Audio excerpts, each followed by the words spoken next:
Hello students, welcome to study Khazana once again. मैं अभी same chapter repeat करने वाला हूं दोबारा, chapter 2। Myself Subrat Kumar and the concept is software concept. अब उसी कंसेप्ट के जो नेक्स्ट पार्ट है वो है मेरे पास utility software.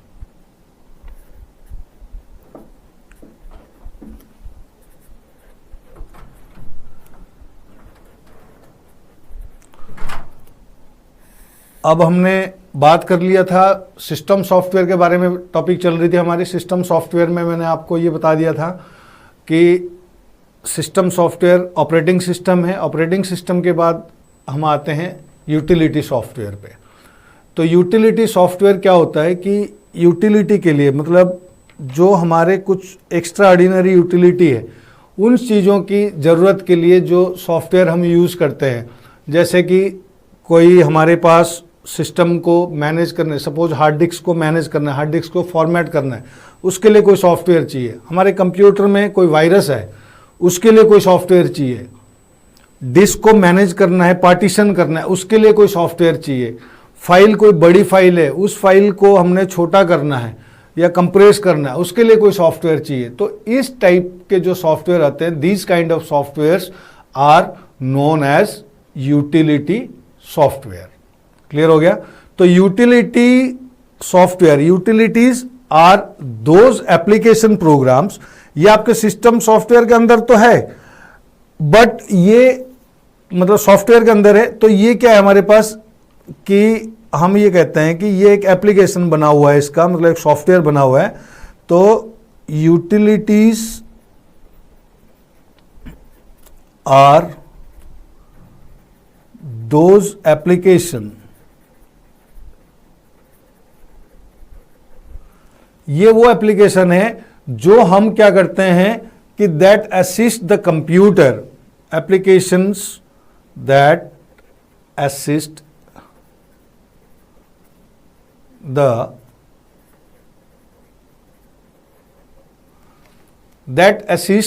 Computer by performing housekeeping functions, assist the computer by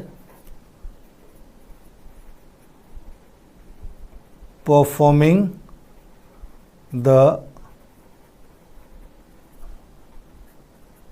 housekeeping घर में भी यूज करते हैं। जो घर के हमारे हेल्पर्स होते हैं, जो हेल्प करते हैं हमें हर काम के लिए, एडिशनल हेल्प्स देते हैं, उनको हम हाउसकीपिंग कहते हैं। तो सेम इसमें भी हाउसकीपिंग मतलब हमारे सिस्टम को संभालने के लिए, सिस्टम में कोई एक्स्ट्रा ऑर्डिनरी काम कराना है तो उसको भी हाउसकीपिंग कह रहे हैं हम, है ना। तो हाउसकीपिंग फंक्शंस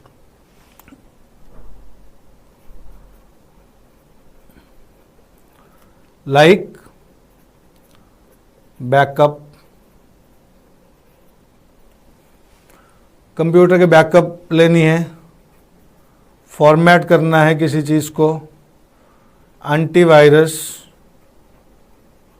वायरस लगा हुआ है, तो इन सारे चीज़ों के लिए जो हम यूज़ करते हैं सॉफ्टवेयर सॉरी, उसको हम कहते हैं यूटिलिटी सॉफ्टवेयर।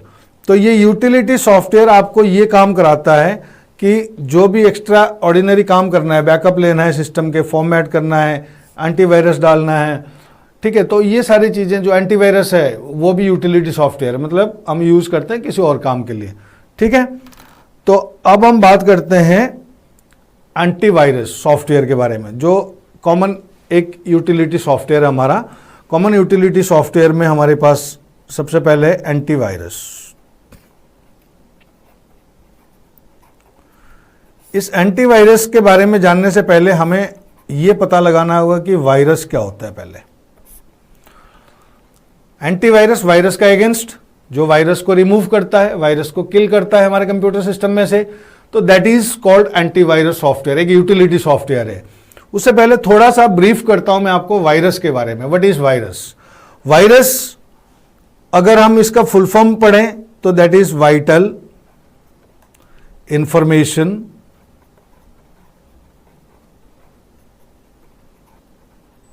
रिसोर्सेस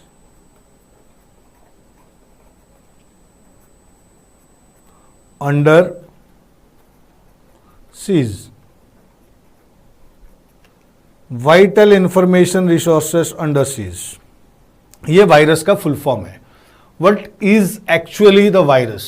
वायरस एक प्रोग्राम है, ये भी एक प्रोग्राम है, कंप्यूटर प्रोग्राम है।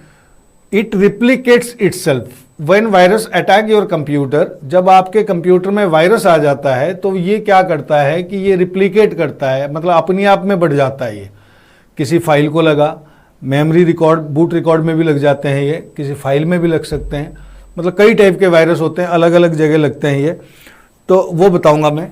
तो वायरस क्या करता है कि ये एक डिस्ट्रक्टिव प्रोग्राम है जो हमारे कंप्यूटर सिस्टम के फाइल्स को डिस्ट्रॉय करता है, तो इसलिए इसको डिस्ट्रक्टिव प्रोग्राम कहते हैं, मालवेयर कहते हैं हम इसको, ठीक है ना।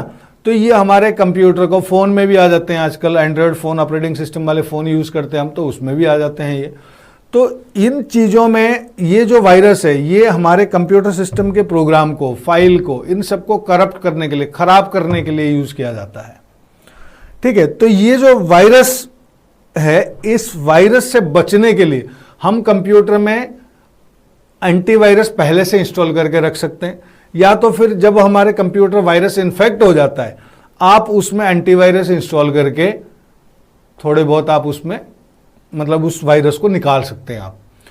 बाद में डालने से क्या होता है कि वायरस इन्फेक्ट कर रखा होता है, हमने डाला तो कुछ वायरस तो रिमूव हो जाते हैं और कुछ वायरस ऐसे होते हैं जो रिमूव नहीं हो पाते हैं, तो उस कारण हमें अपने फाइल को रिमूव करना पड़ जाता है, तो उससे हमारे को थोड़ा नुकसान होता है। तो सजेशन यही है कि अगर हम कंप्यूटर सिस्टम यूज़ कर रहे हैं, मोबाइल यूज़ कर रहे हैं, तो जब भी हम उसमें ऑपरेटिंग सिस्टम इंस्टॉल करें, कोई एप्लीकेशन सॉफ्टवेयर इंस्टॉल करने से पहले हम ये यूटिलिटी सॉफ्टवेयर, हमारा जो एंटीवायरस है, इसको इंस्टॉल जरूर कर लें, ठीक है। तो इससे ये बेनिफिट होगा कि वायरस आने से ही रोकेगा। जब वायरस हमारे कंप्यूटर में आएगा ही नहीं, हमें इन्फेक्ट करेगा ही नहीं, तो जब वायरस इन्फेक्ट ही नहीं करेगा तो हमारे कंप्यूटर सिस्टम में प्रॉब्लम आएगा ही नहीं, ठीक है। इस एक पार्ट ये है। तो अब हम बात करते हैं, जैसे कि वायरस के बारे में मैंने बताया, तो इस वायरस किस किस टाइप के वायरस होते हैं पहले ये बताते हैं, फिर एंटीवायरस बताते हैं कि क्या काम करेगा, ठीक है। एक वायरस है आपके पास जिसको आप कहते हैं बूट वायरस। फिर आ गया मैं बूट पे, है ना। कहोगे सर अभी बूट बता के फिर अब बूट पे आ गए। बूट वायरस क्या है?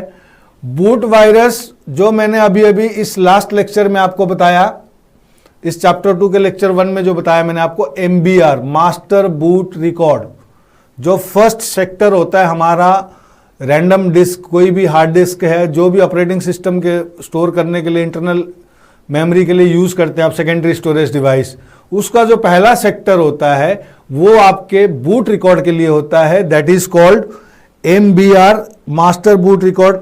अभी बताया था, फिर भी लिख देता हूं मैं, मास्टर बूट रिकॉर्ड, ठीक है। ये याद रखना, MBR के फुल फॉर्म जरूर याद रखना, कई बार एक आधी नंबर के क्वेश्चन के लिए भी आ जाता है। What is MBR?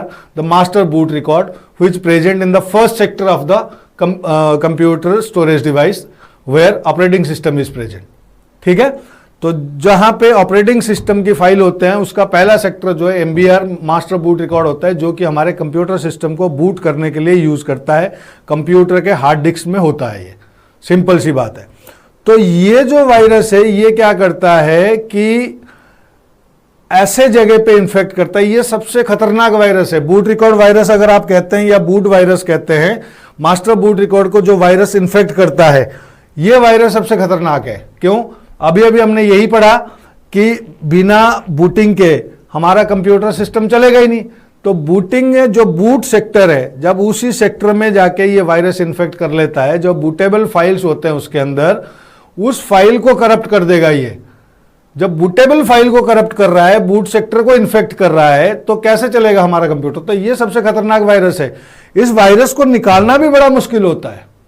ये वायरस कंप्यूटर में से स्कैन करके निकालना, एंटीवायरस चला के, बड़ा प्रॉब्लम क्रिएट करता है। कई बार निकलता नहीं है, हमें again completely system, hard disk को हमें फॉर्मेट करना पड़ता है, उसके अंदर दोबारा से हमें ऑपरेटिंग सिस्टम इंस्टॉल करना पड़ता है। हम विंडोज XP यूज़ कर रहे हैं या 10 यूज़ कर रहे हैं या 8 यूज़ कर रहे हैं, तो दोबारा हमें डालना पड़ जाता है।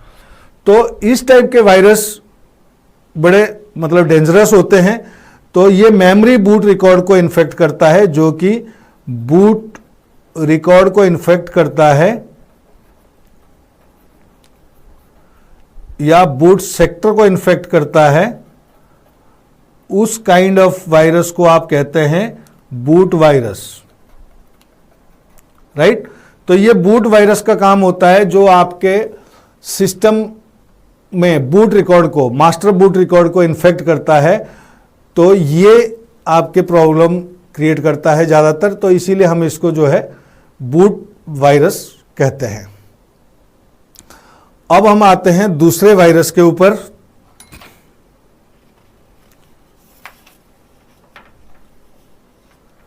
Virus number 2।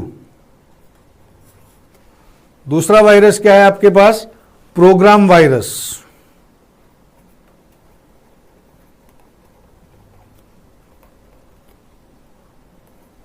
प्रोग्राम वायरस, और you can say file virus.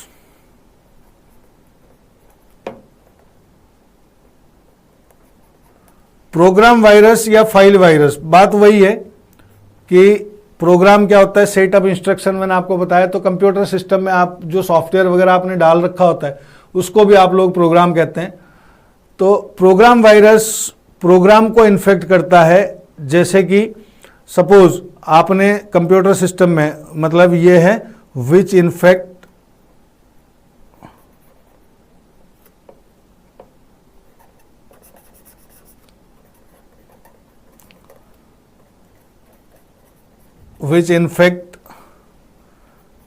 the executable program files, ठीक है, जो आपके एग्जीक्यूटेबल प्रोग्राम फाइल को इन्फेक्ट करता है। एग्जीक्यूटेबल प्रोग्राम फाइल का मतलब क्या होता है? कुछ फाइल हम बनाते हैं, जैसे कि C++ में आपने फाइल बनाया, वो .cpp के नाम से फाइल बनता है। वो C++ के जो प्रोग्राम फाइल है वो .cpp के नाम से बनता है। बट जब आप C++ को स्टार्ट कर रहे हैं आप कंप्यूटर सिस्टम में, तो ये जो C++ है ये एक प्रोग्राम है, एक सॉफ्टवेयर है C++ का, जिसको आप C++ प्रोग्राम भी कहते हैं। तो ये C++ के नाम से, टर्बो सी के नाम से फाइल आता है एक, आप सब यूज करोगे अभी तो आप देख लेना टर्बो सी। तो टर्बो सी पे जैसे ही मैंने माउस क्लिक किया, तो जैसे ही माउस क्लिक करूंगा इस टर्बो सी पे, या मैं टर्बो सी लिख के एंटर करूंगा, तो C++ का विंडो ओपन हो जाता है। प्रॉपरली C++ विंडो ओपन हो जाएगा, फाइल व्यू एडिट ऐसा करके लिखा हुआ आ जाएगा, और आपको प्लेटफॉर्म मिल जाएगा जहां पे आप जो हैश इंक्लूड करके अपना प्रोग्राम लिखते हैं। तो ये जो टर्बो सी नाम का, ये टर्बो सी की फाइल आप देखोगे तो ये जो है .exe इसका एक्सटेंशन होगा। ऐसे करके जैसे विनवर्ड है .exe होगा इसमें, ठीक है। तो ये क्या है? एग्जीक्यूटेबल फाइल्स कहते हैं हम इसको, जो कि प्रोग्राम को रन करने में, एग्जीक्यूट करने में काम आता है। हमें सिर्फ यही एक फाइल होता है जो प्रोग्राम को स्टार्ट करता है। आपने C++ स्टार्ट करना है तो टर्बो सी पे क्लिक किया, डायरेक्ट प्रोग्राम स्टार्ट हो गया आपका। विनवर्ड या वर्ड करके फाइल लिखा होगा, आपने उसमें डबल क्लिक किया और या एंटर किया सिंगल क्लिक करके, तो वो प्रोग्राम स्टार्ट हो गया, आपके स्क्रीन पे आ गया, विंडोज पूरा बन के आ गया, MS वर्ड आ गया, आपने उसमें जो भी काम करना है आप करने लग जाते हैं। तो जब इस टाइप के काम आप करने लग जाते हैं, ये जो एग्जीक्यूटेबल फाइल्स होते हैं इनको हम कहते हैं एग्जीक्यूटेबल फाइल, जो ऑटोमेटिकली एग्जीक्यूट होता है, रन होता है, स्टार्ट होता है, आपके सिस्टम पे आता है, फिर आप उस पर वर्क करते हैं। तो that kind of file known as program file, ठीक है। तो उस प्रोग्राम फाइल को जो वायरस इन्फेक्ट करता है, उस वायरस को हम कहते हैं प्रोग्राम वायरस या फाइल वायरस, ठीक है। जो एग्जीक्यूटेबल फाइल को इन्फेक्ट करता है, तो उस फाइल को, सॉरी, उस टाइप के वायरस को आप कहते हैं प्रोग्राम वायरस। क्लियर हो गया? अब हम बात करते हैं नेक्स्ट करते हैं मैक्रो वायरस। मैक्रो वायरस क्या होता है?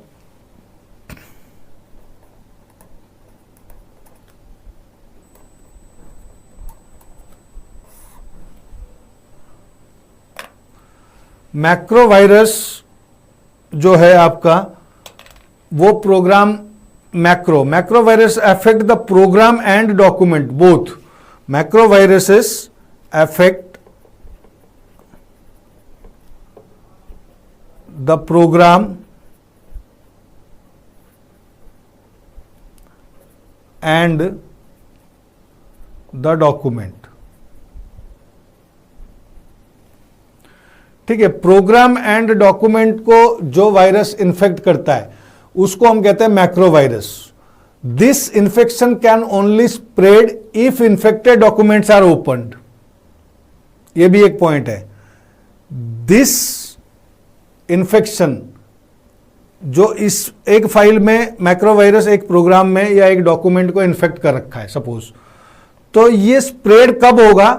जब आप उस फाइल को ओपन करेंगे। अगर आप उस फाइल को ओपन नहीं करते हैं, आपको पता लग जाता है किसी कारण कि उसमें वायरस है या कुछ प्रॉब्लम है, तो आप उस फाइल को ओपन नहीं करते हैं, तो अगर आप उस फाइल को ओपन नहीं करोगे तो ये इन्फेक्ट करेगा ही नहीं। सबसे बढ़िया बात ये है, उसको आप रिमूव कर सकते हैं, उसको आप डिलीट कर सकते हैं किसी कैसे भी पता लगा के। नहीं तो ये जैसे ही आप इसको ओपन करेंगे फिर ये रिप्लिकेट होगा, अपना एक और वायरस क्रिएट हो जाएगा दूसरे पे, फिर इन्फेक्ट करना शुरू कर देगा। तो दिस इन्फेक्शन लिख दूं, this infection can only infect when you open the infected file, right? ये तभी करेगा जब आप इन्फेक्टेड फाइल को ओपन करोगे, तभी ये इन्फेक्ट करेगा, अदरवाइज नहीं करेगा ये। ठीक है, तो इसको हम कहते हैं मैक्रो वायरस। और ज्यादातर ये क्या करता है कि टेम्पलेट फाइल होते हैं हमारे कंप्यूटर के अंदर, उस टेम्पलेट फाइल को इन्फेक्ट करता है। जैसे कि कौन से टेम्पलेट फाइल होते हैं? कॉमन है एक टेम्पलेट फाइल, सबने देखा होगा, नॉर्मल डॉट डॉट, ये है एक टेम्पलेट फाइल। तो इनको इन्फेक्ट कर लेता है, तो जिससे कि आपका जो है टेम्पलेट बनता ही नहीं है, सिस्टम इन्फेक्ट हो जाता है। और इस टाइप के प्रोग्राम फाइल को जो इन्फेक्ट करता है उसको हम कहते हैं मैक्रो वायरस। क्लियर हो गया? ओके, अब नेक्स्ट स्टेप पे चलते हैं हम। वर्म। वर्म क्या होता है? What is worm?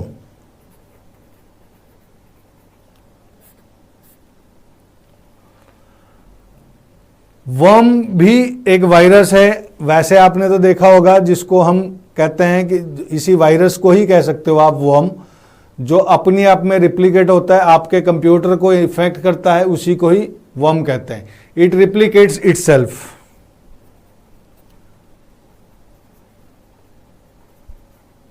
Replicates itself, तो इसको आप वर्म कहते हैं। तो वर्म का काम है कि जो अपने आप में रिप्लिकेट होता है, अपने आप में और बनता जाता है, बनता जाता है, बनता जाता है, उस टाइप के वायरस को हम जो है वर्म कहते हैं। ठीक है, क्लियर हो गया? और एक बता देता हूं, छोटा सा, बड़ा कॉमन है, ट्रोजन हॉर्स। ट्रोजन हॉर्स क्या है कि ये कब का मतलब किस किस को इन्फेक्ट करता है? ट्रोजन हॉर्स कॉमन है सबके लिए। ठीक है जी,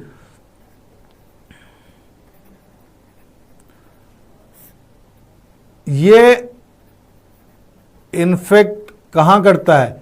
गेम्स वगैरह, आजकल काफी गेम्स वगैरह आप डाउनलोड करते हैं, मोबाइल में भी करते हैं, कंप्यूटर में भी करते हैं, तो इन चीजों को इन्फेक्ट करता है ये ट्रोजन हॉर्स। ट्रोजन हॉर्स जो वायरस है, ट्रोजन हॉर्स हम उसी को कहते हैं जो आपके यूजफुल प्रोग्राम जैसे कि गेम्स है या कोई यूटिलिटी है, उन चीजों को जो इन्फेक्ट करता है, उन चीजों को हम कहते हैं ट्रोजन हॉर्स। यूटिलिटी की को भी इन्फेक्ट करता है, एंटीवायरस तो एक यूटिलिटी है, बट उन चीजों को जो इन्फेक्ट करता है उसको भी वायरस कहा जाता है, that is Trojan horse. Trojan horse game और यूटिलिटीज को इन्फेक्ट करने वाला वायरस है, राइट? अब मैंने आप लोगों को वायरस के बारे में बताया। अब हम आते हैं कि ये जो वायरस है हमारे कंप्यूटर सिस्टम में लगेगा तो क्या क्या प्रॉब्लम आएगा। पहला, आपके फाइल्स जो भी इंपॉर्टेंट डॉक्यूमेंट है वो सब करप्ट हो सकते हैं, डिलीट हो सकते हैं, आपके सिस्टम फाइल भी करप्ट हो सकता है, आपको कंप्यूटर दोबारा से इंस्टॉल करना पड़ सकता है, आपके प्रोग्राम एग्जीक्यूटिव प्रोग्राम्स जाए like MS Word, Excel, PowerPoint, C++, Tally, जो भी आपने इंस्टॉल कर रखा है उस टाइप के एग्जीक्यूटिव फाइल को भी इन्फेक्ट कर सकता है। फिर दोबारा आप उस एग्जीक्यूटिव फाइल को फिर इंस्टॉल करना पड़ सकता है आपके कंप्यूटर में। फिर आपके जो इंपॉर्टेंट गेम्स वगैरह है उन चीज़ों को भी इन्फेक्ट कर सकता है। तो वायरस का काम है डिस्ट्रॉय करना, कुछ ना कुछ फाइल को, कोई ना कोई चीज़ को डिस्ट्रॉय ही करेगा, कोई बेनिफिट नहीं देगा आपको। तो इस वायरस से बचने के लिए हम एक चीज़ यूज़ करेंगे, that is called antivirus. Antivirus एक यूटिलिटी सॉफ्टवेयर है जो वायरस को रिमूव करने के लिए या वायरस से हमारे कंप्यूटर सिस्टम को बचाने के लिए हम यूज़ करेंगे, that is called antivirus software. तो अब हम आते हैं एंटीवायरस पे।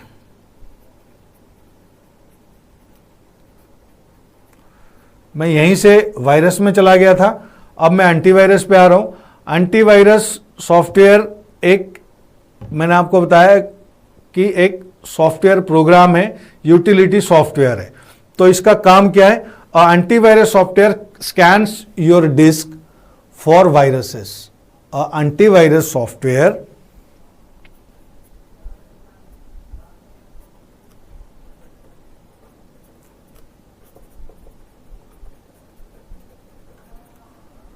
scans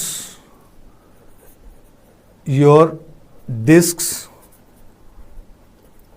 आपके डिस्क को स्कैन करता है ये for viruses and remove them, for viruses and remove them, as well as it protects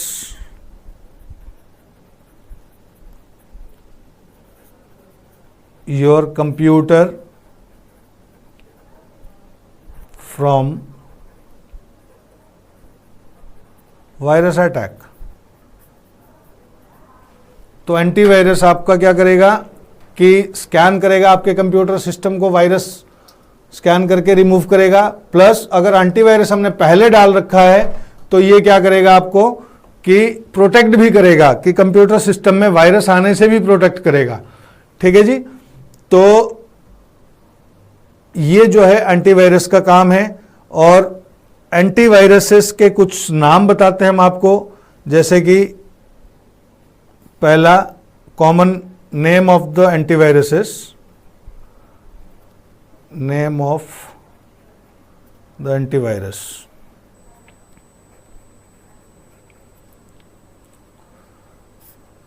जैसे कि Norton.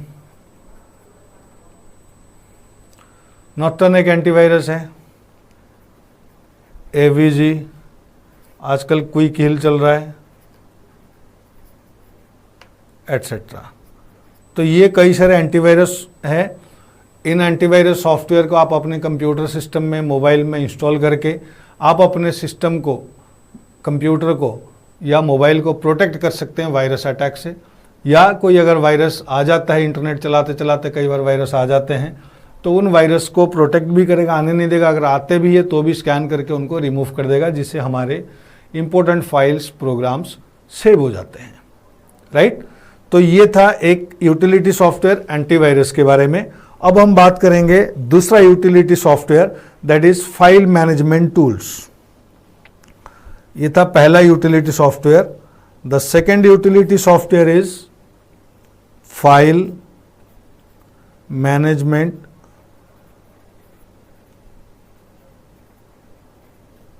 Tool. File management tool ये भी एक यूटिलिटी सॉफ्टवेयर है आपका।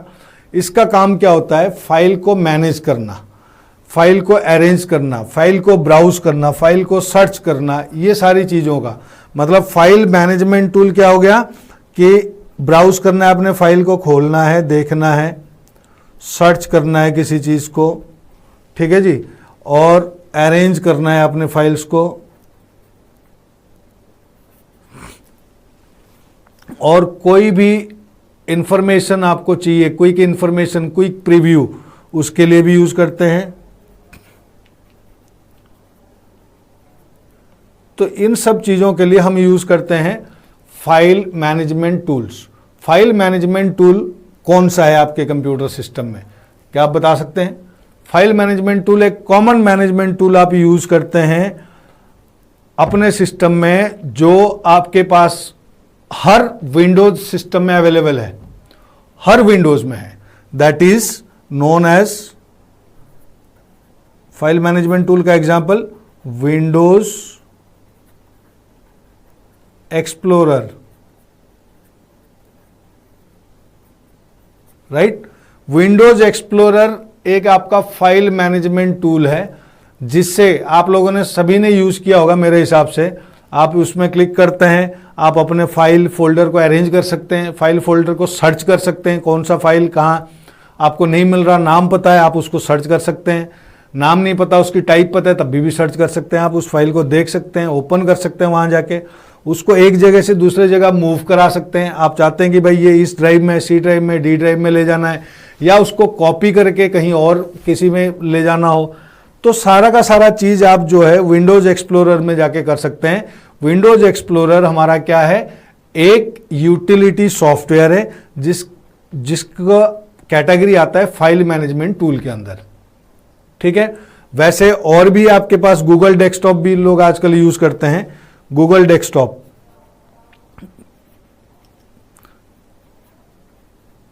ये भी उसी टाइप का मैनेजमेंट सॉफ्टवेयर है, फाइल मैनेजमेंट टूल है, ठीक है। तो ये हमारे पास था फाइल मैनेजमेंट टूल, ठीक है। अब हम बात करते हैं नेक्स्ट की। नेक्स्ट है हमारे पास कंप्रेशन टूल।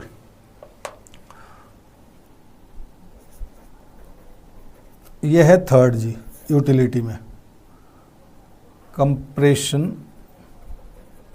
टूल, ठीक है। तो कंप्रेशन टूल जो है आपका, ये एक यूटिलिटी सॉफ्टवेयर है कंप्रेशन टूल। कंप्रेशन टूल क्या है, ये कंप्रेस करता है फाइल को। कंप्रेस करने का मतलब क्या होता है, कंप्रेस करना मतलब स्क्वीज करना, मतलब छोटा करना किसी चीज को, ठीक है। मतलब छोटा क्या करेगा, आप ये कहोगे कि मैंने एक फाइल बनाया, वो 10 पेज का फाइल है, वो 2 पेज का हो जाएगा, वो बात नहीं है। फाइल की मेमोरी होती है, उसकी बाइट होती है, उसकी कैपेसिटी है कि एक फाइल 25 MB की फाइल है। अब आप उसको कॉपी कर रहे हो, आप मेल कर रहे हो, किसी को नहीं जा रहा जी क्या करें उसको, तो हम उस चीज को क्या करते हैं, कंप्रेस कर देते हैं। कंप्रेस करने के लिए we are using the compression tools. बिना कंप्रेशन टूल के फाइल कंप्रेस नहीं होगा। तो कंप्रेशन टूल जो है वो हमारा यूटिलिटी सॉफ्टवेयर है, यूटिलिटी टूल है हमारा एक, ठीक है। तो कंप्रेशन टूल का काम होता है कि आपके फाइल को कंप्रेस कर देना। कंप्रेस कर देना मतलब उसकी साइज, उसकी बाइट को कम कर देगा, आपके मैटर पे कोई इफेक्ट नहीं आएगा। आप ये सोचेंगे कि इसमें मेरा कोई मैटर रिमूव हो जाएगा, कुछ हो जाएगा, क्योंकि मैंने तो सिंपली जो बनाया हुआ है, जो लेटर बनाया हुआ है मैंने 4 पेज का, 5 पेज का, तो वो तो उतना ही रहना चाहिए ना। अब कंप्रेस हो जाएगा, वो कहीं मर्ज हो जाएगा, कुछ हो जाएगा, वो उस सॉफ्टवेयर का काम है। वो कैसे मैनेज करेगा, वो क्या रिमूव करेगा उसमें से, कैसे मैनेज करेगा, अपने वाइट स्पेसेस मैनेज करता है, वो अपने आप सारी चीजों को करेगा। बट क्या है उसके लिए, तो वो सॉफ्टवेयर जब आप यूज करेंगे तो उसमें कंप्रेस तो कर दिया उसने, उसी सॉफ्टवेयर के थ्रू उसको डीकंप्रेस भी किया जाता है। आपने कंप्रेशन करके भेज दिया, मेरे पास वो फाइल आ गया, अब वो फाइल कंप्रेशन मोड में है, तो मैं उसको रीड नहीं कर सकता जब तक डीकंप्रेस नहीं होगा। तो वही सेम कंप्रेशन टूल हम यूज करते हैं, जिसको फाइल को हमने कंप्रेस कर रखा है उसको डीकंप्रेस करेंगे। तो अपने आप फिर जब मेरे कंप्यूटर में आएगा, मैं उसी यूटिलिटी सॉफ्टवेयर का इस्तेमाल करूंगा जिस यूटिलिटी सॉफ्टवेयर से आपने उसको कंप्रेस करके मेरे पास भेजा है। तो इजीली आ गया, एक तो फाइल की साइज कंपैक्ट हो गया, छोटा हो गया, तो वो फाइल आपके पास, मतलब आपने इजीली सेंड कर दिया किसी को। अब वो फाइल को हम क्या करेंगे, डीकंप्रेस करेंगे, जिसको मिला वो डीकंप्रेस करेगा और उस फाइल को पढ़ेगा। तो ये बेनिफिट हो जाता है इसमें, समझ गए मेरी बात को। तो ये जो कंप्रेशन टूल्स है, आप लोगों ने मतलब देखा होगा, मतलब इसका काम लिख दूं, इट कंप्रेस द फाइल्स, मतलब large files can be compressed, लिख देते हैं, large files can be compressed into less storage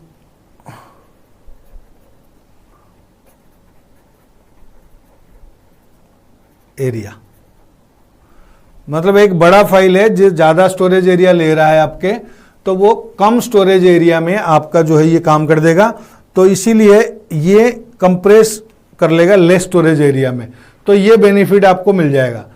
तो ये जब आप कंप्रेस करते हैं इसको, when you compress a file, when you compress a file or programme, जब आप इसको कंप्रेस करेंगे ना फाइल का या प्रोग्राम को, तो ये एक स्पेसिफाइड फॉर्मेट में कंप्रेस होगा। मतलब जो यूटिलिटी सॉफ्टवेयर हम इसको यूज कर रहे हैं, मतलब इस चीज के लिए इस्तेमाल कर रहे हैं हम, तो उसी यूटिलिटी सॉफ्टवेयर का जो फॉर्मेट होगा उस फॉर्मेट में ये कंप्रेस होगा, ठीक है ना। तो ये एक स्पेसिफाइड फॉर्मेट में फाइल कंप्रेस होगा।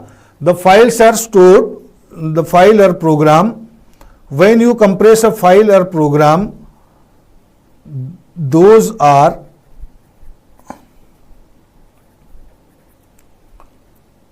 compressed into a specified format, ठीक है। एक प्रॉपर फॉर्मेट में वो कंप्रेस होंगे। मतलब जो मैंने बताया कि जो हम सॉफ्टवेयर यूज करेंगे उस सॉफ्टवेयर के हिसाब से इनका जो है फाइल बन जाता है। जैसे कि हमारे पास फॉर एग्जांपल एक जिप फाइल बनता है जिसको आप कहते हैं ये कंप्रेस हो रखा है, ठीक है ना। तो उसके लिए आप लोग आजकल जो यूज कर रहे हैं सॉफ्टवेयर, जो कंप्रेशन टूल के यूटिलिटी सॉफ्टवेयर जो है आपका इसका, तो इसका यूटिलिटी सॉफ्टवेयर नॉर्मली आप लोग यूज कर रहे हैं WinRR है आज की डेट पे। ये कॉमन सॉफ्टवेयर है, आप लोग यूज कर रहे होंगे। विंडोज में आपने देखा होगा, मेरे ख्याल से सबको पता होगा ये। और एक आता है जिप सॉफ्टवेयर आता है, 7zip या pzip करके भी आता है, एक जिप करके भी सॉफ्टवेयर आता है, जिप ZIP, 7zip भी है और जिप भी है। इसी टाइप के कई सारे सॉफ्टवेयर अवेलेबल है और इन सॉफ्टवेयर ये फ्रीवेयर में आते हैं। मतलब आप विंडोज से चेक करके आप डाउनलोड कर सकते हैं अपने सिस्टम में, गूगल से सर्च करके नेट से डाल सकते हैं। तो इससे आपको बेनिफिट क्या मिलता है कि आप अपने लार्ज फाइल जो आपके लार्ज एरिया ले रहा है आपके कंप्यूटर में से, आप उनको शॉर्ट करके इसमें जो है आप स्टोर कर सकते हैं इस चीज़ को। तो ये फ़ायदा हो जाता है आपका लार्ज फाइल को स्मॉल में या छोटे साइज में, मतलब फाइल का कोई वो नहीं होगा, जो बाइट लेता है वो कंप्रेस हो जाता है। तो ये हमारा जो है कंप्रेशन टूल भी एक यूटिलिटी सॉफ्टवेयर टूल है, राइट। अब आते हैं नेक्स्ट डिस्क मैनेजमेंट टूल्स पे। फोर्थ है आपके पास डिस्क मैनेजमेंट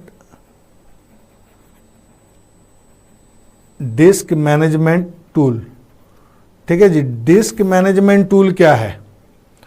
डिस्क को मैनेज करता है ये। जब आप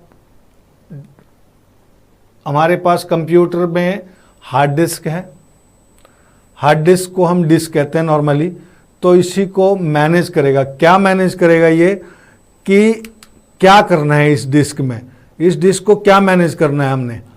हार्ड डिस्क है, हार्ड डिस्क में आपने सारा प्रोग्राम स्टोर कर रखा है, प्रोग्राम है, फाइल्स है, हमारे सब कुछ, ऑपरेटिंग सिस्टम भी है, आपके एप्लीकेशन सॉफ्टवेयर भी है, और आपका ऐसे करके कई चीज़ें आपने उसमें डाल रखा है। तो इसमें क्या होगा आपका कि ये क्या मैनेज करेगा उसको। आप कहेंगे कि उस डिस्क को क्या मैनेज करना है, हमने तो उस डिस्क को लगा के उसमें सॉफ्टवेयर वगैरह डाल रखा है, तो क्या मैनेज करेंगे हम उसको। इसको कई तरीके की मैनेज है। जैसे कि सपोज उसमें फाइल भर गए, टेम्परेरी फाइल्स आ गया, हम चाहते हैं टेम्परेरी फाइल जितने भर गए हैं उन सबको रिमूव हो जाए एक ही बारी में, तो उसको क्लीन करने के लिए क्लीनअप प्रोग्राम होता है, तो उसको डिस्क क्लीनअप प्रोग्राम के नाम से जानते हैं हम उसको। तो जो डिस्क क्लीनअप प्रोग्राम है वो भी हमारा एक यूटिलिटी सॉफ्टवेयर है जो कि मैनेजमेंट टूल के अंदर आता है। और एक होता है डिस्क डिफ्रैगमेंटर। डिस्क डिफ्रैगमेंटर क्या होता है? डिफ्रैगमेंट क्या होता है कि पीसेस में, मतलब कि एक लार्ज फाइल है, जैसे कि आप अभी कंप्रेशन की बात पढ़ रहे थे, और उस फाइल को स्टोर करने के लिए, मतलब वो जो आप कंप्यूटर में स्टोर करते हैं, तो वो अलग अलग पीसेस में कन्वर्ट करके उनको भी मैनेज करके मतलब रख सकता है। मतलब एक उनके जो सेक्टर होते हैं जहाँ पे ये डाटा फाइल आपके स्टोर होते हैं, वहाँ पे ये फाइल फिट नहीं आ रहा, तो उनको अलग अलग करके अपने आप उसने स्टोर कर देना है। आप जब उसमें काम करेंगे मतलब बट हमें मिलेगा इकट्ठा, बट ये फ्रेगमेंटेशन कर देगा, अरेंज कर देगा उनको इस तरीके से, मतलब काम कर देगा, जो कि जिसको आप डिस्क डिफ्रैगमेंटर कहते हो। और एक होता है बैकअप यूटिलिटी, जिससे क्या बेनिफिट मिलता है आपको, फाइल की बैकअप मिल जाती है आपको। बैकअप मिलने से क्या होगा, मान लो आपने एक फाइल बनाया है, आपने एक लेटर लिखा है, letter.doc के नाम से आपका फाइल सेव है। अब उसका एक बैकअप अगर बन जाता है तो बेनिफिट क्या होता है, मान लो वो फाइल डिलीट हो गया, किसी कारण रिमूव हो गया, तो आपके पास बैकअप है, आप दोबारा से उस फाइल को फिर देख सकते हैं। मतलब हर चीज का एक बैकअप होना चाहिए हमारे पास, जिससे कि सपोर्ट मिलेगा। बाई चांस फाइल वो वाली करप्ट होगी तो इस फाइल से हम काम चला सकते हैं। तो डिस्क मैनेजमेंट टूल में हमारे पास क्या क्या है, पहला है आपके पास डिस्क क्लीनअप,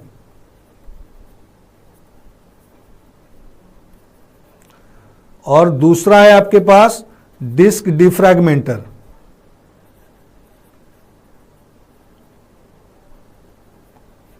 और तीसरा है आपके पास बैकअप। ठीक है जी, ये तीन चीज है हमारे पास डिस्क मैनेजमेंट टूल में। तो डिस्क मैनेजमेंट टूल में हमारे पास जो तीन चीज है, पहला है हमारे पास डिस्क क्लीनअप,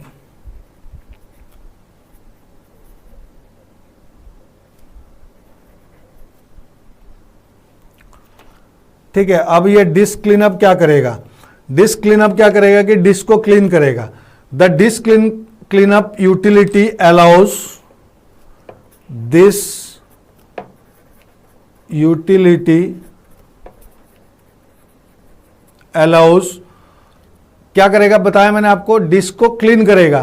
तो it allows you to free your, this utility allows you to free your temporary files from the disk।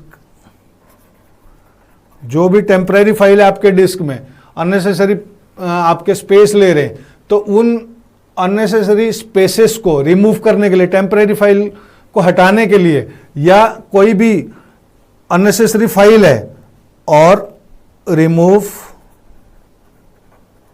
और क्लीन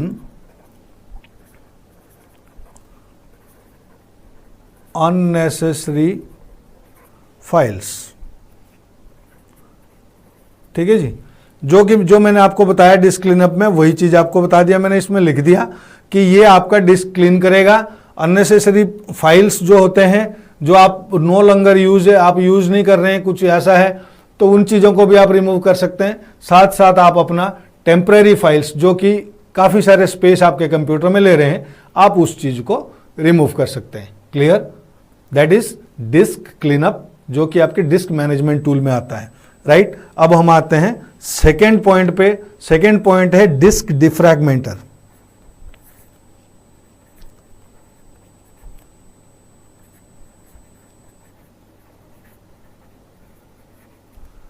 सेकेंड पॉइंट है आपके पास डिस्क डिफ्रैगमेंट। तो डिस्क डिफ्रैगमेंट क्या करता है कि ये रीअरेंज करता है फाइल को, और इससे आपका कंप्यूटर सिस्टम फास्ट भी हो जाता है। जब फाइल इधर उधर पड़े हुए हैं, कोई चीज इधर जा रहा है उधर जा रहा है, तो फाइल स्टोर कर रहा है। आपका क्या होता है, ये रैंडम डिस्क है, हार्ड डिस्क में एक रैंडम स्टोरेज है, उसका एक हेड होता है जो कि सेक्टर में जा जाके फाइल को राइट करता है। तो ये जो राइट कर रहा है, तो ये क्या घूम रहा है। आपने ग्रामोफोन रिकॉर्डर देखा, आपने उसको छोड़ते हैं, सीडी देखा है सबने ना, सीडी क्या, जैसा सीडी की कंसेप्ट है उसी टाइप का एक मैग्नेटिक डिस्क हमारे हार्ड डिस्क में होता है। मैग्नेटिक डिस्क स्टोरेज डिवाइस है, हार्ड डिस्क जिसको आप कहते हैं, उसके अंदर ये मैग्नेटिक डिस्क का पैक है। तो उसमें क्या है कि लिखने के लिए एक हेड होता है, उस हेड का काम है कि लिखना। आपने जो फाइल दिया सेव कर रहे हो तो वो लिख रहा है। तो उसमें क्या है कि छोटा सा यहां बताता हूं कि उसमें जैसे ये ऐसा है, तो ये ऐसा बना हुआ है। अब इसमें कई सारे ट्रैक और सेक्टर बने हुए हैं। ये ट्रैक है और ये सेक्टर्स बने होते हैं। तो इसमें क्या होता है कि आपके डाटा स्टोर होता है, ठीक है। अब मान लेते हैं कि यहां पे अभी हेड है आपका कंप्यूटर का, तो इस हेड में क्या है कि यहां पे जितनी स्पेस बचा हुआ है वो वहां पे डाटा को स्टोर कर दिया। अब फिर ये तो घूम रहा है ना, फिर राइट करते करते यहां देखा कि यहां स्पेस नहीं है, ये फुल है, ये भी फुल है, तो फिर क्या करेगा, उस फाइल का कुछ पार्ट यहां कर दिया, कुछ यहां कर दिया, कुछ यहां कर दिया, ऐसे करके ये फाइल ऐसे करके पूरे डिस्क भरा हुआ है। अब डिस्क जब भरा हुआ है, इधर उधर ऐसे भरा हुआ है। अब इधर उधर भरा होने से क्या हुआ कि पूरी डिस्क आपके पास रैंडमली भरा पड़ा है। बट आप देख रहे हो कि यहां भी कहीं इधर स्पेस खाली है, कहीं इधर स्पेस खाली है, कहीं इधर स्पेस खाली है, कहीं इधर खाली है, कहीं नहीं है, ऐसे करके ये भरा पड़ा है। अब इसमें क्या है कि जब आप फाइल स्टोर करने जा रहे हो तो कई बार आपने देखा होगा सिस्टम वही है, आप स्टोर कर रहे हो, टाइम लगा रहा है आपको, यार कल तो मैं अभी तक तो मेरा ठीक चल रहा था, अब इतना स्लो कैसे हो गया। तो कई लोग कई बातें कहते हैं। तो इसमें क्या है कि एक बार आप डिस्क डिफ्रैगमेंटर टूल चला के देखो, फिर आपको थोड़ा फर्क आएगा। क्योंकि पहले क्या था, जो हार्ड डिस्क था वो बिल्कुल खाली था। अब मान लेते हैं इस पे मैं लिख रहा हूं, अब इस पे पूरे के पूरे पेज खाली है, मैं अब कहीं भी लिख दूं, अब पूरा पेज भर गया, मेरे पास और कोई ऑप्शन नहीं है। अब छोटा छोटा स्पेस, कहीं इधर थोड़ा सा ऊपर जगह खाली है, कहीं नीचे जगह खाली है, कहीं कुछ है, कहीं कुछ है। अब मैं कैसे करूंगा इसमें, अब मैं क्या करूंगा कि जहां मेरे पास जगह दिख रहा है वहीं लिखूंगा, ढूंढूंगा, लिखूंगा, तो मुझे टाइम तो लगेगा ही। बट शुरू में क्या था कि पूरा खाली था, मैंने टाइम नहीं लगाया, मेरे पास टाइम जहां दिल किया वहां लिख दिया मैंने। तो सेम चीज आपके डिस्क में भी होता है, हार्ड डिस्क में। तो हार्ड डिस्क में क्या हुआ कि जब आपके पास डाटा स्टोर है और स्पेस कहीं कहीं खाली है, तो डिस्क डिफ्रैगमेंटर क्या करेगा, उन स्पेसों को अरेंज करेगा आपके लिए। मतलब ये उठा उठा के जो फाइल भरे पड़े उनको उठा के खाली जगह, उनको उठा के खाली जगह, मतलब यूज्ड स्पेस को एक जगह कर देगा, अनयूज्ड स्पेस को एक जगह कर देगा। कुछ फाइल होते हैं जो मूव नहीं हो सकते हैं, वो नहीं होंगे, बट जो मूव हो सकते हैं 90% फाइल मूव करके अरेंज कर देता है वो, जिससे कि हमारे पास क्या होगा कि ये डिस्क है, दोबारा से बना रहा हूं आपके लिए। तो इस डिस्क में अब मैं ये रीअरेंज कर ऑप्शन बता रहा हूं। तो अब इसमें क्या कर दिया इसने, ये ट्रैक और सेक्टर बने हुए, अब यहां पे डाटा को क्या किया, ऐसे ऐसे करके इसने यहां डाटा भरना शुरू कर दिया। ठीक है जी, ऐसे करके मतलब जहां जहां डाटा फिल हो सकता है उसने वहां वहां डाटा फिल कर दिया पूरे के पूरे, जिससे कि आपको यूज्ड स्पेस अलग और अनयूज्ड स्पेस अलग दिख गया आपको। तो ये अनयूज्ड स्पेस जो बच गया आपके लिए, अब इजीली जो है आपका जो कंप्यूटर का हेड है वो इजीली उसमें जाके डाटा को जो है स्टोर कर सकता है, जिससे कि आपका सिस्टम जो है थोड़ा सा डाटा स्टोरिंग और रिट्राइविंग में फास्ट हो जाएगा। तो आपको ये बेनिफिट मिल सकता है इसमें, समझ गए मेरी बात को। तो ये जो है ये डिस्क डिफ्रैगमेंटर टूल है, ये बड़ा इंपॉर्टेंट टूल है, आप चला लिया करो सिस्टम पे। कभी आप सब लोग आजकल यूज करते हैं, तो एक बार मतलब जो है ना महीने 6 महीने में एक बार डिस्क डिफ्रैगमेंट जरूर करो, डिस्क क्लीनअप जरूर करो, टेम्पररी फाइल्स को हटाओ। ये यूटिलिटी सॉफ्टवेयर है, बड़ा काम की चीज है ये, तो ये जरूर यूज किया करो। पढ़ने के लिए तो ठीक है, काम भी लाओ, प्रैक्टिकली भी करो इस चीज को, ठीक है ना। तो अब ये डिस्क डिफ्रैगमेंट क्या हुआ आपके लिए कि this utility programme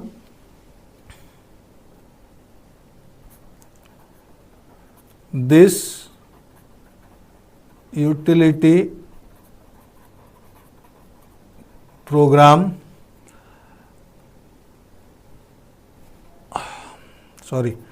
attempts to minimize, ये अटेम्प्ट करता है मिनिमाइज क्या करने के लिए, fragmentation, minimize the fragmentation of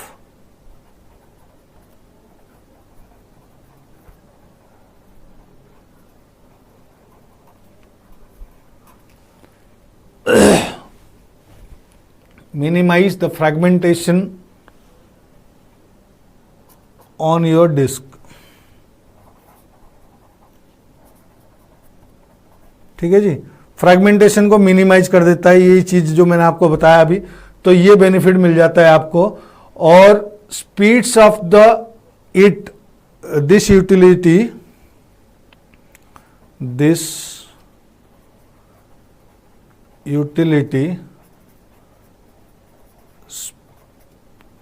speeds up, speeds up मतलब जैसे कि मैंने आपको बताया कि ये जैसे कर लेगा तो अब आपका सिस्टम को स्पीड भी कर लेगा थोड़ा सा। तो speeds of the disk access,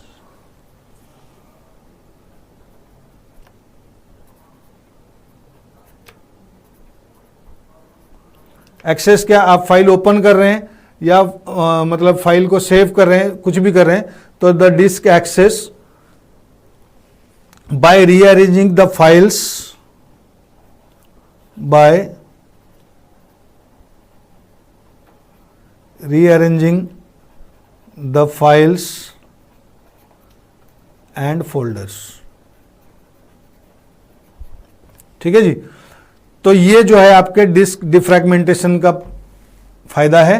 तो ये भी यूटिलिटी सॉफ्टवेयर है आपका और इसको आप यूज करके देख सकते हैं। अब हम आते हैं third point, that is called, क्या बताया मैंने आपको, बैकअप। बैकअप पे आइए, बैकअप, राइट। अब हम ये करते हैं बैकअप। बैकअप जैसे कि मैंने अभी बताया और दोबारा उसी चीज को रिपीट कर रहा हूं कि हम अपना इंपॉर्टेंट प्रोग्राम्स फाइल्स को एक बैकअप कॉपी, एक सेपरेट कॉपी बना के हम रख सकते हैं अपने फाइल्स को, फोल्डर्स को।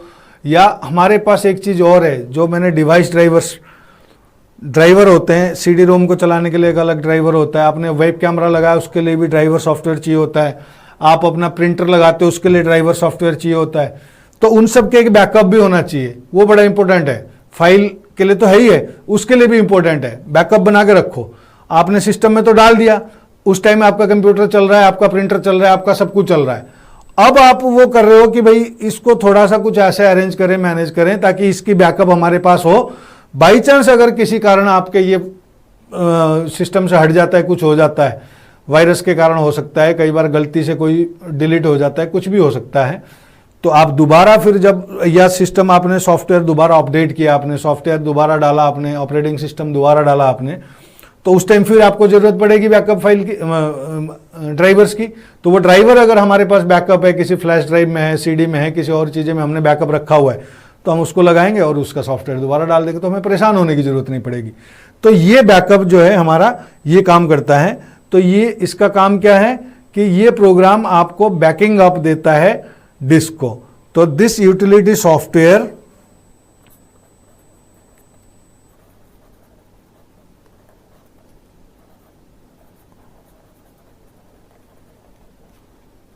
is used to backing up your files, folders और ड्राइवर्स। ठीक है जी। तो इसका बैकिंग अप हम लेते हैं फाइल फोल्डर के लिए और अपना मतलब जो भी अवेलेबल है आपके डिस्क में, तो पूरी की पूरी डिस्क की भी आप ले सकते हैं। अगर आप चाहो पूरा का पूरा डिस्क का बैकअप लेकर रख लो, वो भी काम आप कर सकते हैं। ठीक है, क्लियर हो गया। अब हमने ये कंप्लीट किया अपना यूटिलिटी सॉफ्टवेयर के बारे में, जो कि सिस्टम सॉफ्टवेयर का हम पढ़ रहे थे या सॉफ्टवेयर के बारे में अभी पढ़ रहे थे। तो उसमें एक यूटिलिटी सॉफ्टवेयर था, तो इस यूटिलिटी सॉफ्टवेयर को मैंने आपको सारे के सारे यूटिलिटी सॉफ्टवेयर के बारे में आपको बता दिया मैंने। क्लियर, एंटीवायरस भी बताया आपको मैंने, डिस्क मैनेजमेंट का भी बताया मैंने आपको। ठीक है, तो ऐसे करके ये सारी चीज़ें क्लियर कर दिया। अब नेक्स्ट स्टेप पे जाते हैं। एक्सक्यूज मी,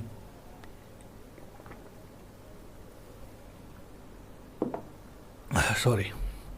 अब आते हैं हम एप्लीकेशन सॉफ्टवेयर पे। एप्लीकेशन सॉफ्टवेयर, ये चीज़ मैंने आपको वही बात कहोगे सर हर बात यही कह रहे हो, लास्ट क्लास में बताया, लास्ट एक्चुअली आपके चैप्टर 1 में भी ये चीज़ थी, अब चैप्टर 1 में भी रिपीट है, तो हमें तो सारा कुछ कराना है ना। तो इसीलिए आपको प्रॉब्लम ना हो, आप उस वीडियो को भी देख सकते हैं और इस वीडियो को भी देख सकते हैं। दोनों वीडियो आप मर्ज करके देखिए, आपको पता चल जाएगा। फिर भी अभी भी मैं आपको उसके बारे में बताऊंगा जरूर।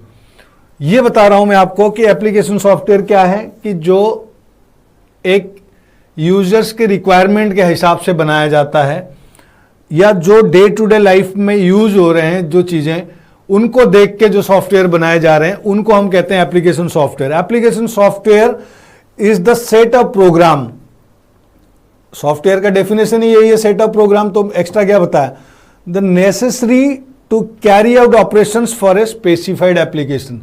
एक प्रॉपर, एक पर्टिकुलर एप्लीकेशन के लिए, एक पर्टिकुलर चीज के लिए जो सॉफ्टवेयर डेवलप किया गया है, पर्टिकुलर काम को करने के लिए जो सॉफ्टवेयर डेवलप किया गया है, that is known as application software. So once again application software,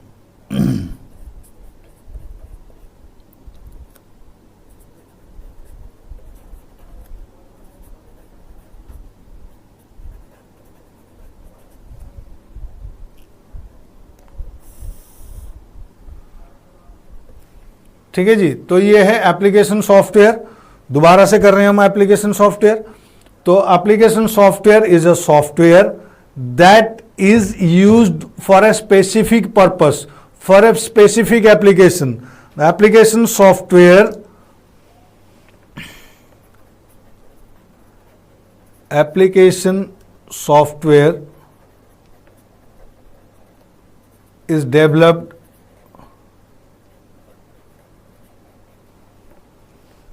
for a specific purpose or application। एक पर्टिकुलर किसी पर्पस के लिए या पर्टिकुलर एप्लीकेशन के लिए इसका यूज करते हैं हम, तो वो चीजें जो है हमारे पास, हम उसको कहते हैं एप्लीकेशन सॉफ्टवेयर। जैसे कि एग्जाम्पल, इसी की बात करते हैं, स्टडी खजाना की बात। जैसे कि हमारा ये स्टडी खजाना है, हम इसको मैनेज करने के लिए, इसका सारा कुछ मैनेज करने के लिए मैंने आप लोगों को बोला, आप लोग सॉफ्टवेयर बनाते हैं, तो मैंने बोला भाई ये हमारा स्टडी खजाना है, इसमें हम ये बच्चों को ऑनलाइन ट्रेनिंग देते हैं और ये चीज़ें करते हैं। तो हमारे पास जो एम्प्लॉई है उनके रिकॉर्ड भी चाहिए, जो स्टूडेंट्स हमारे साथ जुड़ते हैं उनके भी रिकॉर्ड चाहिए, जो ऐड होता है, जो जाता है, वो सारी चीज़ें मुझे रिकॉर्ड बनाना है। तो आप क्या करोगे कि इसके लिए एक प्रॉपर सॉफ्टवेयर डेवलप करोगे, तो that kind of software is known as application software. Railway के लिए डेवलप किया गया, रेलवे टिकटिंग है, एयरवे टिकटिंग है, ठीक है जी। तो इनके लिए डेवलप किया गया, किसी हॉस्पिटल के लिए डेवलप किया गया, किसी लाइब्रेरी के लिए डेवलप किया गया, ठीक है जी। ऐसे करके कई चीजें जो एक स्पेसिफाइड पर्पस के लिए आपने बता दिया कि इस चीज के लिए चाहिए, तो उस चीज को, उसकी रिक्वायरमेंट को समझा गया। आप जाते हैं, वो समझते हैं क्या क्या चाहिए, किसी स्कूल के लिए, किसी लाइब्रेरी के लिए, किसी मेडिकल के लिए, किसी भी चीज के लिए। तो वो जो सॉफ्टवेयर आपने बनाया, जो भी आपने देखा, तो वो जो है आपके पास, हम उसको कहते हैं एप्लीकेशन सॉफ्टवेयर। तो एप्लीकेशन सॉफ्टवेयर इस टाइप में है। अब इस एप्लीकेशन सॉफ्टवेयर में आपके चैप्टर में दे रखा है कि जो एक ये तो हो गया कि जो बंदे की रिक्वायरमेंट है, जो जो पर्टिकुलर चीजें चाहते हैं, तो उसके रिक्वायरमेंट के हिसाब से बनाया। अब हमारे पास क्या है कि भाई एक ग्लोबल रिक्वायरमेंट भी देखते हैं, भाई क्या क्या चाहिए होता है। एक ऑफिस है, तो लास्ट भी यही बताया था मैंने, उसमें कोई चीज़ काम कर रहा है, कोई अकाउंट छोटा सा मेंटेन करेगा, कुछ लेटर वगैरह टाइप करेगा, तो उस चीज़ों के लिए अगर एप्लीकेशन डेवलप करना है तो उसको एक ऑफिस टूल के नाम से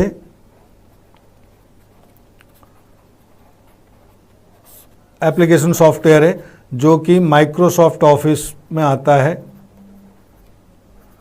ये कॉमन है, आप लोगों ने देखा होगा। जैसे कि आपके पास माइक्रोसॉफ्ट ऑफिस में 2-3 का एग्जाम्पल MS वर्ड है, जिसको वर्ड प्रोसेसिंग सॉफ्टवेयर कहते हैं, वर्ड प्रोसेसर कहते हैं आप इसको, ठीक है जी, बताऊंगा अभी। फिर आपके पास क्या है, MS एक्सेल भी है, जिसको आप क्या कहते हैं, स्प्रेडशीट पैकेज भी कहते हैं, या छोटे मोटे अकाउंट के लिए भी लोग इसको बोलते हैं। फिर MS पावर पॉइंट है, MS पावर पॉइंट आप यूज करते हैं इसको प्रेजेंटेशन के लिए। और भी है, लिख देता हूं, MS एक्सेस, जिसको आप डेटाबेस के लिए इस्तेमाल करते हैं, database management system, RDBMS, relational database management system, RDBMS या DBMS, रिलेशनल और डेटाबेस मैनेजमेंट सिस्टम के लिए यूज़ करते हैं। तो ये जो है आपके पास ऑफिस टूल्स के नाम से भी एक एप्लीकेशन सॉफ्टवेयर है जो ग्लोबली यूज होता है, कॉमनली यूज होता है हर ऑफिस में। लेटर टाइप करना है तो वर्ड प्रोसेसिंग सॉफ्टवेयर ले लेते हैं। वर्ड प्रोसेसिंग में MS वर्ड आता है आपका, तो MS वर्ड में क्या करते हैं हम, लेटर वगैरह टाइप करना है, कुछ भी काम करना है, छोटे मोटे एप्लीकेशन लिखना है, कोई ग्रीटिंग्स बनाना है, उसमें इमेज वगैरह भी इंसर्ट करते हैं। स्टाइलिश वर्ड में भी लिख सकते हैं, वर्ड आर्ट वगैरह भी यूज होता है। तो थोड़े बहुत ब्रीफ ही दे रहा हूँ, इसको इतना डिटेल जाने में ज़रूरत नहीं है। फिर हमारे पास इलेक्ट्रॉनिक स्प्रेडशीट है जिसको आप क्या कहते हैं, MS एक्सेल। तो ये भी एक इलेक्ट्रॉनिक स्प्रेडशीट सॉफ्टवेयर है जिसमें आप क्या करते हैं, डाटा मैनिपुलेट होता है, डाटा एनालाइज करते हैं हम, डाटा कैलकुलेशन करते हैं। इलेक्ट्रॉनिक स्प्रेडशीट MS एक्सेल के नाम से जाना जाता है ये, ठीक है ना, जिसको हम इलेक्ट्रॉनिक स्प्रेडशीट कहते हैं। क्लियर हो गया। और MS एक्सेस जो मैंने आपको बताया कि DBMS डेटाबेस मैनेजमेंट सिस्टम के लिए यूज करते हैं हम। तो इसमें क्या होता है, डेटा को मैनेज करना, जैसे डाटा स्टोर करना, डाटा रखना। DBMS डेटाबेस मैनेजमेंट सिस्टम,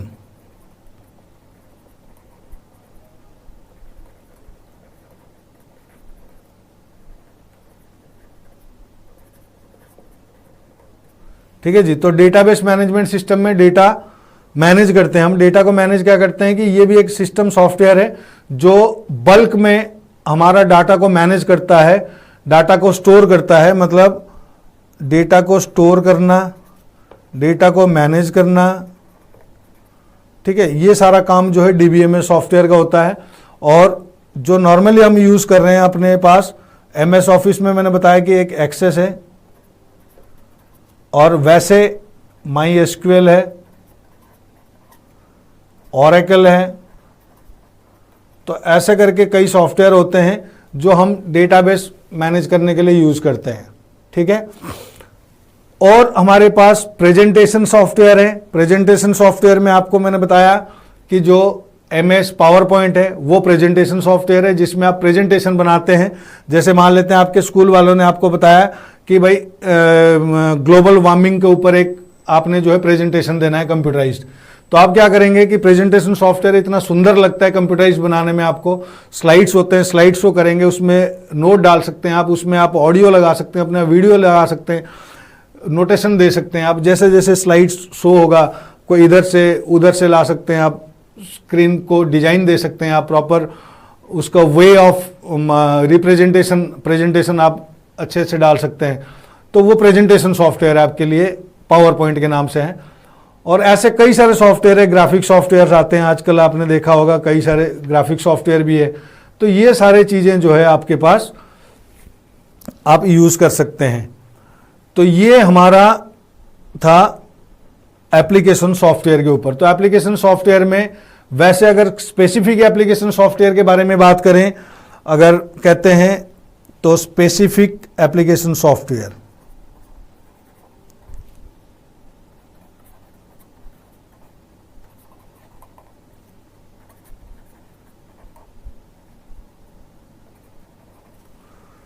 तो स्पेसिफिक एप्लीकेशन सॉफ्टवेयर क्या है कि जैसे कि school management software,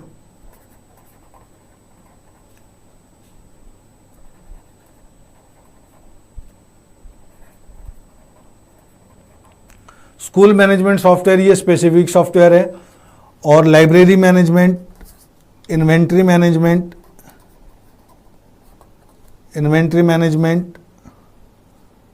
library management, अभी लिखवाया मैंने वैसे तो, फिर भी आप लिख लो, ठीक है। पेरोल सिस्टम है, होटल मैनेजमेंट है, रिजर्वेशन सिस्टम है, ऐसे करके, ठीक है। पेरोल पेमेंट के लिए, होटल मैनेजमेंट, हॉस्पिटल मैनेजमेंट, और आपके जो है फाइनेंशियल या वेदर फोरकास्टिंग सिस्टम एक बढ़िया चीज़ है, ये भी बनाया हुआ है, ठीक है ना। तो ऐसे करके ये स्पेसिफिक एप्लीकेशन सॉफ्टवेयर है जो हम लोगों ने डेवलप किया है, आप लोगों ने डेवलप किया है, जो जिनको प्रोग्राम बनाना आता है, जो सॉफ्टवेयर डेवलप करना आता है, तो ये स्पेसिफाइड रिक्वायरमेंट को देख के आपने सॉफ्टवेयर डेवलप किया है। These are called application softwares. Clear? Right students, अब आपको सिस्टम सॉफ्टवेयर, एप्लीकेशन सॉफ्टवेयर और इसमें सिस्टम टूल्स वगैरह भी मैंने आपको बताया, तो ये सारी चीज़ें क्लियर होगी। मेरे हिसाब से तो कोई डाउट नहीं होना चाहिए। फिर भी अगर कोई डाउट हो तो आप स्टडी खजाना से आप कांटेक्ट करके आप डाउट्स को क्लियर करा सकते हैं। जैसे चाहेंगे, जिस तरीके से चाहेंगे डाउट्स आपको क्लियर करेगा स्टडी खजाना, कोई प्रॉब्लम नहीं है उसमें आपको। राइट, अब हम एक नेक्स्ट कंसेप्ट पे आते हैं, that is called open source concept. Open source concept या ओपन सोर्स सॉफ्टवेयर क्या होता है? ये जो कि हमारे पास ओपन सोर्स कंसेप्ट या सॉफ्टवेयर, ओपन सोर्स कंसेप्ट या सॉफ्टवेयर। ओपन सोर्स क्या होता है? ओपन मतलब खुला। अब ये कई बार ना आप लोग सीधा उसी की डेफिनेशन भी निकाल सकते हैं, उसी की लाइन को पढ़ के भी। ओपन सोर्स है। अब हमारे पास ओपन सोर्स सॉफ्टवेयर में ये फायदा क्या होता है आपको कि ओपन सोर्स सॉफ्टवेयर ओएसएस कहते हैं हम इसको। इससे फायदा क्या होता है कि आपको इस टाइप के सॉफ्टवेयर को परचेज करने के लिए लाइसेंस नहीं चाहिए। एक तो परचेज नहीं करना होता, पहली बात तो लाइसेंस नहीं चाहिए। ये सॉफ्टवेयर आपको फ्रीली अवेलेबल है। इस टाइप के सॉफ्टवेयर को हम कहते हैं ओपन सोर्स। मतलब ओपन सोर्स सॉफ्टवेयर वो सॉफ्टवेयर होते हैं जिसकी लाइसेंस की जरूरत नहीं पड़ती। ठीक है, अब there are many categories of the software that can refer to as open source software, जैसे कि फ्री सॉफ्टवेयर। ओपन सोर्स में आपके पास आता है फ्री सॉफ्टवेयर, मतलब इस सॉफ्टवेयर के लिए लाइसेंस की जरूरत नहीं है, मैंने जैसे बताया आपको। तो ये हो गया फ्री सॉफ्टवेयर। फ्री में अवेलेबल है जो सॉफ्टवेयर, उसको हम कहते हैं free software. Means software freely accessible and can be freely used. मतलब ये क्या है? This kind of software, this kind of software freely available and freely used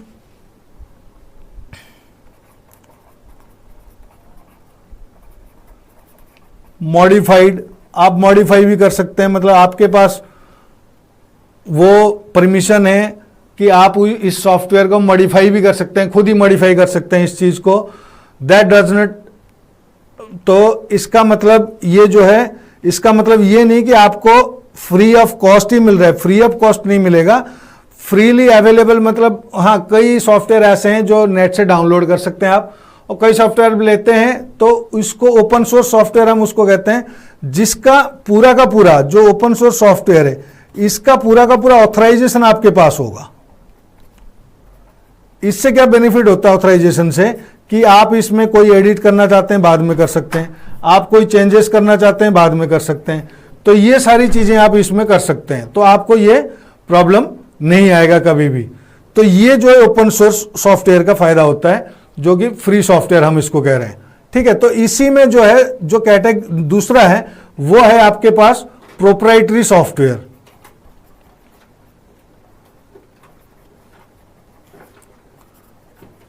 तो प्रोप्राइटरी सॉफ्टवेयर क्या है कि फ्री सॉफ्टवेयर का थोड़ा ऑपोजिट है। मतलब ये सॉफ्टवेयर जो है that is neither open nor freely available. ना ये फ्री अवेलेबल है, ना आप इसको चेंज कर सकते हैं। ठीक है, तो ये जो है फ्री सॉफ्टवेयर नहीं है। जो मैंने आपको बताया ओपन सोर्स कंसेप्ट है, जो ओपन सोर्स सॉफ्टवेयर है वो फ्री अवेलेबल है, बट जो प्रोप्राइटरी सॉफ्टवेयर है ना आपको फ्री मिलेगा, ना आप इसको फ्रीली चेंज कर सकते हैं, ना कोई चीज इसमें चेंजेस कर सकते हैं आप, ये आपके ऊपर नहीं है। अब एक आता है आपका, जैसे मैंने फ्री सॉफ्टवेयर बताया, तो ऐसे दो चीज और है, एक है फ्रीवेयर और एक है आपके पास शेयरवेयर, ये दोनों क्या चीज है? फ्रीवेयर का मतलब हो गया कि कंप्लीट फ्री अवेलेबल, मतलब इसके अंदर आपको ये फैसिलिटी मिल रही है कि आप इस फ्रीवेयर को आप जब चाहे चेंज कर सकते हैं और ये जो भी मॉडिफिकेशन करना चाहे कर सकते हैं। तो ये तो एक तो ये हो गया। शेयरवेयर क्या है? ये भी फ्रीली अवेलेबल है, बट क्या है, थोड़े टाइम के लिए आपको मिलेगा ये, मतलब इसका टाइम लिमिट है। आपने नेट से डाउनलोड किया, आपको 15 डेज ट्रायल पैक मिल रहा है, 1 मंथ ट्रायल पैक मिल रहा है, उसके बाद you have to purchase. But shareware में ये नहीं कि आप उसमें जाके कोई चेंजेस कर सकते हो, कुछ नहीं कर सकते आप। आपको थोड़ी दिन के लिए फ्री मिल रहा है वो सॉफ्टवेयर, और उसको आप यूज करोगे, अगर आपको अच्छा लगता है तो आप उस कंपनी से उसको परचेज कर सकते हैं। That kind of software is known as shareware. Clear हो गया? तो ये जो था हमारे पास ओपन सोर्स कंसेप्ट था। और आज के लिए इतना। हमारा कैसा लगा आप इसको बता सकते हैं, स्टडी खजाने के साइट पे जाके आप लाइक कर सकते हैं, और जो आपके कमेंट्स वो आप दे सकते हैं। तो आज के लिए इतना, थैंक यू।